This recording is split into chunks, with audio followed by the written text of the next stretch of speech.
بسم الله الرحمن الرحيم، والصلاة والسلام على رسول الله وآله وصحبه.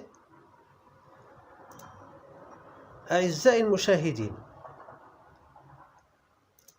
مرحبا بكم جميعا، أساتذة، أستاذات، طلبة، طالبات، باحثين، باحثات، مرحبا بكم جميعا. فالقناة قناتكم، ولا تبخلوا علينا بملاحظاتكم القيمة.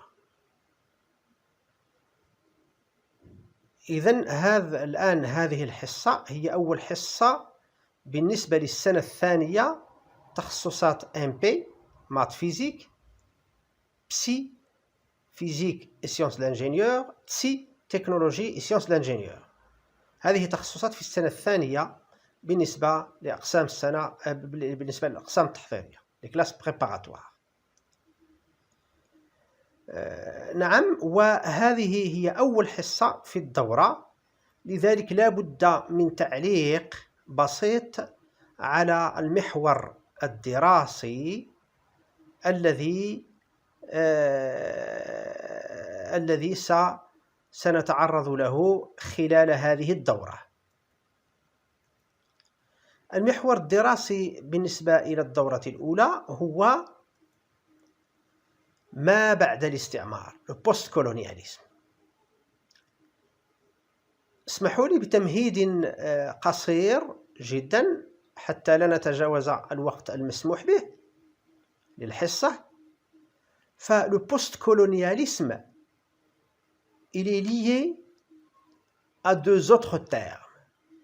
On ne peut comprendre le post-colonialisme ou ce qu'on appelle les études post-coloniales, on ne peut le comprendre, ce terme-là, que si on évoque deux autres termes, à savoir le colonialisme et la décolonisation. Et bien sûr, de la décolonisation, تصفية الاستعمار, vient le verbe décoloniser. Ça veut dire décoloniser est bien sûr très étroitement lié au post-colonialisme. C'est-à-dire que la phase qui doit suivre le colonialisme, ou bien la décolonisation, la phase qui doit suivre le colonialisme ou bien ما بعد الاستعمار هي مرحلة تصفية الاستعمار. لأن الاستعمار لا يعني خروجه، لا يعني تصفية الاستعمار خروجه من بلد ما، بل تصفية الاستعمار ou bien ce verbe là, le verbe décoloniser عنده يعني معاني مختلفة. ففي أحد المحاضرات يعني ذكر الأستاذ جلال الحكماوي ذكر تصفية الاستعمار من اللغة الفرنسية. بمعنى en français il a dit donc décoloniser la langue française, c'est-à-dire la langue française doit être décolonisée لأن فيها آثار الاستعمار، لأنها لغة المستعمر. لكن فهنا هذا معنى جديد، وهو أن لا يمكن حصر le verbe décoloniser. C'est un verbe qui est très général. فكذلك تصفية الأرواح من الاستعمار كما ذهب إلى ذلك مبومبي بالنسبة للبوست كولونياليزم en Afrique كما سنرى في نص من نصوصه. إذن فتصفية الاستعمار ليس لها علاقة فقط بتصفية الاستعمار هذا الكائن الذي خرج من بلد ما، بل تصفية الاستعمار ينبغي أن تتم في اللغة. فكذلك اللغة العربية إذا استعملها المستعمر وأرجعها إلينا مشوهة، فينبغي أن نقوم بتصفية الاستعمار في هذه اللغة، في اللغة العربية. هذا الجانب يهمنا نحن، لأن نهتم بمجال الترجمة ومجال اللغات، فيهمنا ce terme-là de décoloniser une langue, décoloniser la langue. Mais encore plus, il faut décoloniser l'être humain. L'être humain ne doit pas être colonisé par un colonialisme de quelque nature qu'il soit. الإنسان خلق حراً، والإنسان عندما يعبد الله فهو يحقق حريته، لأنك عندما تعبد الله فأنت تتخلص من الاستعمارات بمختلف أشكالها وألوانها. هذا تقديم وتمهيد بسيط. نمر الآن إلى هذه الوحدة الأولى، وفيها 5 أنشطة، 5 activités à faire. La première activité, c'est la séance numéro 1, c'est une version. Le support, hybridité culturelle chez Homi Bhabha. Reynold Michel. L'objectif de cette séance, l'objectif général, l'étudiant doit savoir que les cultures et les identités ne peuvent jamais être pures et ils sont par conséquent toujours hybrides. Objectif spécifique, l'étudiant doit être capable de rendre la phrase attributive, sujet plus verbe d'état plus attribut, en arabe. La méthodologie, pour rappel seulement, mise en situation, lecture, analyse et compréhension, préparation à la traduction, traduction proprement dite. Je lis le support. Hybridité culturelle chez Homi Bhabha. Bhabha pense la différence culturelle en opposition à la diversité culturelle en rapprochant notions de traduction et d'hybridité. La diversité fondée sur la limite de contenu et de coutumes prédonnées, LC, ça veut dire, c'est une citation, LC, c'est les lieux de la culture, c'est un ouvrage de Bhabha, les lieux de la culture. Donc, est une notion qui doit être dépassée. L'objectif est de bâtir une théorie de la culture fondée non pas sur l'exotisme multiculturel de la diversité, mais sur le principe de l'hybridité de la culture. LC, page 38. Pour bâtir plus solidement sa position, Bhabha fait appel à la notion de la traduction culturelle, qu'il emprunte à Walter Benjamin dans son essai « La tâche du traducteur ». Si toutes les formes de culture sont sujettes à des formes de traduction, c'est parce qu'on ne peut pas leur assigner une totalité d'être ou de sens, autrement dit, une essence, écrit Bhabha. Or, ajoute-t-il, si l'on considère que l'acte de traduction culturelle contredit l'essentialisme d'une culture originale et originaire donnée et antécédente, il devient clair que toutes les formes de culture sont prises dans un processus incessant d'hybridation. Rutherford, 2007. Il en est de même des identités. Pour le penseur du mouvement, toutes les identités individuelles ou collectives sont de nature hybride. D'ailleurs, Bhabha préfère parler des positions du sujet plutôt que d'identité, notamment au moment où ces positions changent. Cette présentation du Post-Colonial Studies et de la pensée d'Homi Bhabha n'est évidemment pas exhaustive. Elle a simplement pour objectif d'introduire les lecteurs de témoignages à une méthode de compréhension, d'interprétation, une approche politique et éthique de la culture. Et à une pensée certes très complexe en raison de ses références à Michel Foucault, Jacques Derrida et Jacques Lacan, et de l'inventivité conceptuelle de son auteur, mais d'une incroyable richesse et fertilité. Reynold Michel, témoignage.re.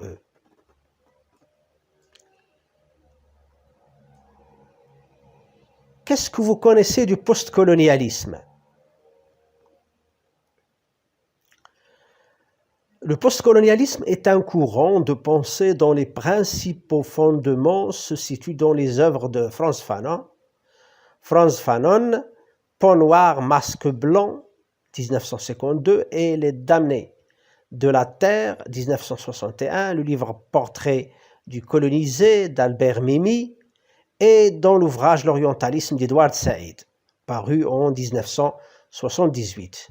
En tant que théorie littéraire, il fournit des outils critiques permettant d'analyser les écrits produits par les auteurs issus d'anciennes colonies et de façon plus globale porte un regard critique sur le colonialisme.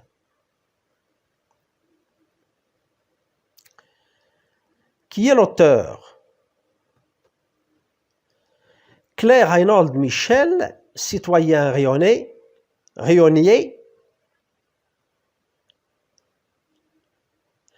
d'origine mauricienne, de nationalité française, né le 26 avril 1934 à Port-Louis, île Maurice. Son enfance est marquée par la proximité avec des familles d'origine modeste et diverses, où la cohabitation pacifique, le respect mutuel, le partage étaient les maîtres mots dans son environnement familial. Bien sûr, d'origine, donc on doit quand même dire quelques mots sur Homi Bhabha parce que il cite Homi Bhabha, donc on va voir ça dans le système énonciatif du texte. D'origine indienne, Homi Bhabha avec Gayatri Chakravarti Spivak et Edward Said fait partie de la triade des théoriciens et critiques postcoloniaux les plus influents dans ce domaine.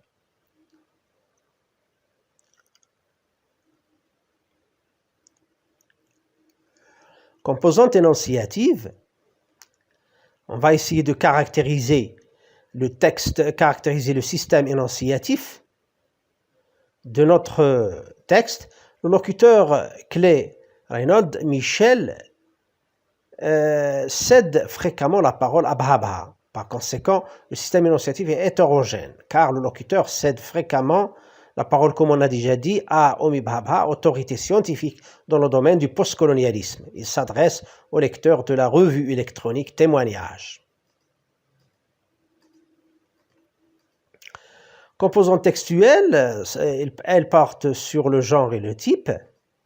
Le texte en question est un essai philosophique. En effet, les personnalités citées dans le texte sont des autorités scientifiques dans le domaine de la philosophie de différence, comme Jacques Derrida, Lacan, etc. Lacan, c'est un autre domaine, celui de la sociologie, mais finalement, il y a des points communs. L'auteur essaye de convaincre et persuader ses lecteurs, donc il argumente. Le texte est argumentatif. Composante thématique, on va essayer de répondre à ces questions pour construire notre système d'idées en ce qui concerne ce texte. Existe-t-il une culture ou identité pure? Donc c'est la chose la plus importante dans ce texte. Il n'existe pas de culture ou d'identité pure. Sur quel principe doit être fondée, selon le texte, la diversité culturelle? La diversité culturelle doit être fondée sur l'ouverture et la culture ne doit pas être bornée. La culture ne doit pas être bornée. محدودة. Elle doit s'ouvrir sur d'autres cultures. Pourquoi la culture ne constitue pas une unité ontologique, وحدة وجودية? La culture ne constitue pas une unité ontologique car elle est traduisible d'une langue à l'autre. La traduction culturelle. Voilà, donc la culture, elle est traduisible. Le point de vue donné dans ce texte à l'égard du postcolonialisme est-il exhaustif? Non, il ne l'est pas. Donc, le point de vue donné dans le texte à l'égard du postcolonialisme n'est pas exhaustif. Mais il est constructif. Il n'est pas exhaustif, mais il est constructif. C'est un point de vue constructif. Très bien. Passons maintenant à la phase suivante, préparation à la traduction, tournure linguistique. En opposition à, voilà le contexte, في مقابل.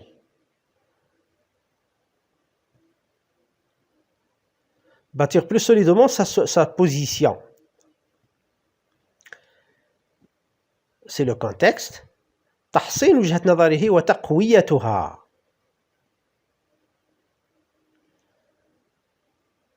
Empreinte à. Attention, c'est quelque chose d'abstrait qu'on emprunte. Donc, dans ce cas, qu'il emprunte à Walter Benjamin, اقتبس فكرة من.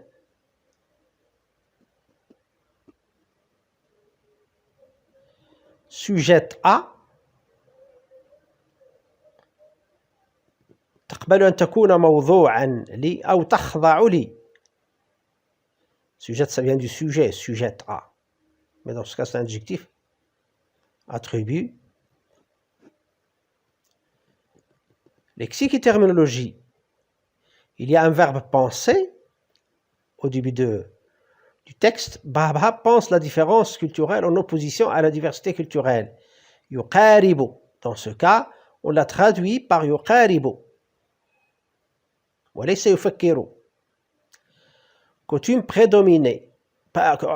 Coutume prédonnée. Pardon. Coutume prédonnée. Donc أعراف أو تقاليد عفوا أعراف أو تقاليد ممنوحة مسبقا. Exotisme multiculturel de la diversité. غرائب التعدد الثقافي. Une totalité d'être ou de sens, une essence. C'est un peu un texte un peu philosophique, donc c'est un peu, parfois il est un peu compliqué, difficile, mais quand même. Donc بوجود أو بكيان أو مدلول تامين وإسانس هي جوهر. هذه كلها مصطلحات فلسفية. Position du sujet. C'est pourquoi on a dit le domaine scientifique, c'est de la philosophie. Donc, parfois les textes philosophiques sont compliqués un peu. وضعية الأفراد. L'inventivité conceptuelle. ابتكارية مفاهيمية.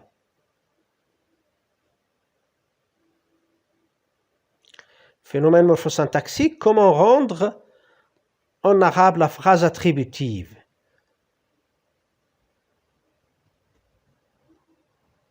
Généralement, on la traduit par la phrase nominale arabe, الجملة الاسمية, la phrase abrogative, جملة ناسخ, حرفي أو اسمي. أعطي لي التلاميذ بعض المرات يعني مثال بسيط: كان الباب مفتوح، كان الباب مفتوحا، إن الباب مفتوح. La phrase verbale dont le verbe est عدّ أو اعتبر، ولكن اعتبر الآن عدّ تستعمل أكثر من اعتبر. Exemple: la diversité fondée sur la limite de contenu et de coutume prédonnée est une notion qui doit être dépassée. التنوع المؤسس على محدودية المضامين والأعراف الممنوحة مسبقا مفهوم ينبغي تجاوزه. لاحظوا على أن le verbe être n'existe pas en arabe, mais également inna, la particule inna n'existe pas en français. Donc, donc chaque langue a son système, a son propre système lexicologique et son système sémantique et syntaxique, etc. On signale que le verbe être n'existe pas en arabe, comme c'est le cas pour d'autres langues. Même en français, ce verbe est une copule référentiellement vide qui sert seulement à joindre le prédicat al-musnad au prédicand al-musnad ilayh. Prédicat, prédicand, al-musnad al-musnad ilayh. Passons maintenant à la traduction. On va traduire le premier paragraphe.